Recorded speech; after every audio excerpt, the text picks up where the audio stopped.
Man driven by friend to unknown location, then instinct tells him to run fast.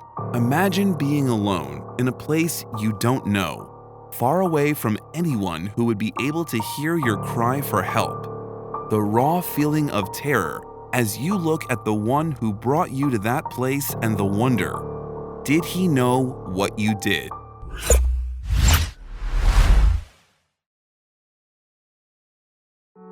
For Mike and Jim, nothing was more important than their friendship. The pair had been best friends since they were 8 years old, and their friendship had seen them through heartbreak, tragedy, and new experiences, cementing it as an immovable piece in their lives. If there was one thing Mike knew for certain, it was that he could rely on Jim for pretty much anything, and most importantly, he knew he could trust him with anything. Or so he thought. Although Mike trusted Jim, he hadn't been entirely honest with his friend and had been keeping a rather big secret from him for 2 months now. He wanted to tell him, but was terrified of how he would react. You see, Mike had been secretly dating Jim's sister Ronnie, and they had been careful to keep it from Jim lest he gets angry.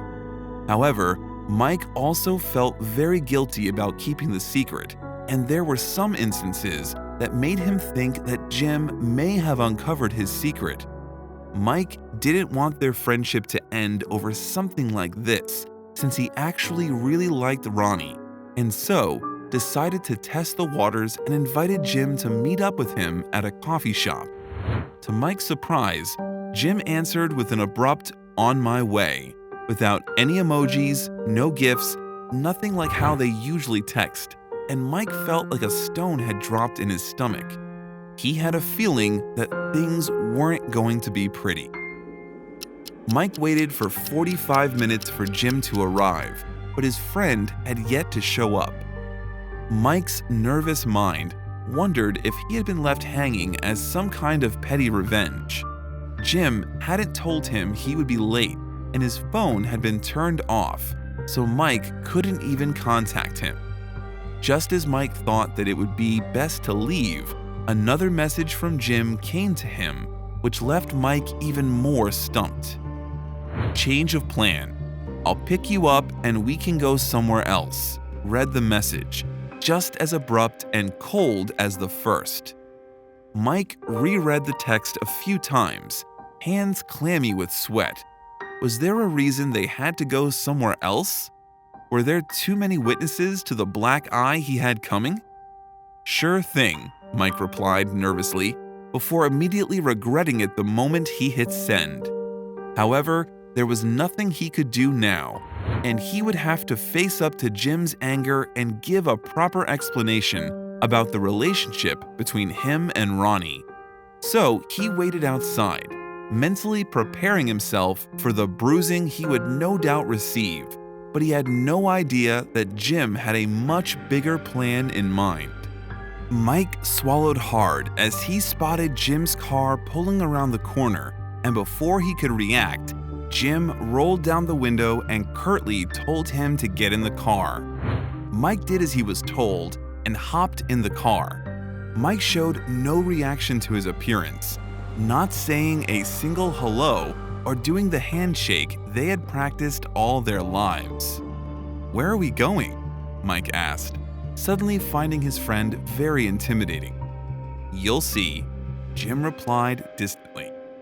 Mike wanted to say something else, but seeing his friend's unfocused eyes and his tight grip on the steering wheel, he swallowed down the words he wanted to say and simply looked out the window as they pulled into the highway. Time passed, and Mike could see the sign marking the edge of the city passing by them, and as the minutes ticked by, you could cut the tension in the car with a knife. The sound of traffic grew distant as they drove down the winding, deserted roads, but the sound of Mike's heartbeat grew even louder to his ears. "Just wait," Jim insisted every time he tried to speak. But soon, Mike couldn't take it any longer. Things were clearly not okay between the two of them, and so he thought that he might just start talking, and explaining what was on his mind. But before he got the chance, the car suddenly screeched to a halt near the woods, and Jim turned to Mike with bloodshot eyes, demanding that he get out. Mike tried to ask what was going on, but Jim's words and actions were resolute, showing that now wasn't the time to mess with him, and Mike hesitantly got out of the car, pale and shaky. Mike had to make a decision, and instinct told him to run as a creeping, chilly fear took over his body, turning his legs to jelly. "Turn around," Jim demanded. "Jim, what's happening?" Mike tried to grasp even a sliver of information. However, Jim had no intentions of answering, and he swiftly turned Mike around and placed a blindfold over his eyes before pushing him away from the car. Mike lost all thoughts of struggling, while a crippling fear was slowly born in his heart. Jim was a lot stronger than he was, and he could do nothing but continue to walk deeper into the woods as the sun started to set. Despite knowing that his best friend was right behind him, Mike had never felt more alone. After a few more minutes of walking, Jim's footsteps and his pushes suddenly stopped completely. "Jim?" Mike called. Silence answered him as he strained his ears. All he could hear was the sound of wind in the trees, and he realized that he was alone. As Mike stood there, afraid to move, he wondered if he really deserved this for sleeping with his best friend's sister, since he hadn't even hurt her and they both were rather serious about each other. Just as he thought so, the blindfold was whipped off his face, and his slowly simmering thoughts were instantly splashed by a bucket of water. "Surprise!" Jim shouted, along with about 100 of his close friends and family. At first, Mike couldn't believe what he was seeing, but as his eyes adjusted to the light and he saw the scene of people standing amongst decorated tables ready for a birthday celebration, his gaze then finally landed on Jim.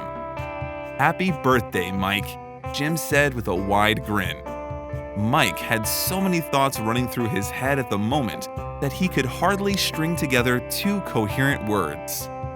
"Why didn't you just tell me we were going hunting or something?" he eventually asked. "Well," Jim said, handing Mike a beer, "I figured if you thought I knew about you and Ronnie, there's no way you'd suspect the party."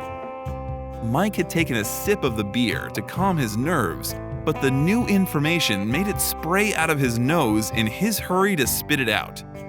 "You knew about me and Ronnie?" he asked, dumbfounded. "Of course," Jim replied. "I'm not a moron.